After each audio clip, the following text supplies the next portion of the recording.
Welcome to Learn STEM and Innovate and do like, share and subscribe।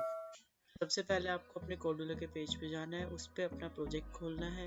अब ये जो project खुल चुका है, इस लिस्ट से आप कोई भी अपना एलिमेंट उठा सकते हैं। जैसे मैं बटन उठा रहा हूँ एक, उस बटन को मैं इसमें रीनेम कर रहा हूँ स्विच न्यू नेक्स्ट स्क्रीन के नाम से।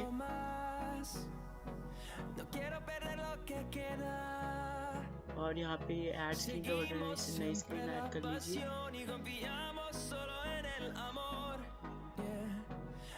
अब ब्लॉक्स में जाके हमें ये सेटिंग करना है कि बटन पे क्लिक करा जाए नेक्स्ट स्क्रीन वाले बटन पे, तो जो स्क्रीन 2 हमने बनाई है वो खुल जाए। तो हम बटन 1 पे जाएंगे, बटन 1 डॉट क्लिक का ब्लॉक उठाएंगे, कंट्रोल पे जाके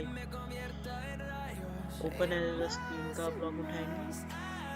इसमें जो आगे स्पेस है वो स्क्रीन नेम हमें लिखना है, तो हम टेक्स्ट पे जाएंगे, टेक्स्ट में से टेक्स्ट बॉक्स लेंगे एम्प्टी, उसमें स्क्रीन नेम डाल देंगे जो हमने उस स्क्रीन का जो हमने नई बनाई उस पे जाना है, उसका नाम डालेंगे। जैसे स्क्रीन 2 था उसका, तो इधर हम स्क्रीन 2 डालते हैं।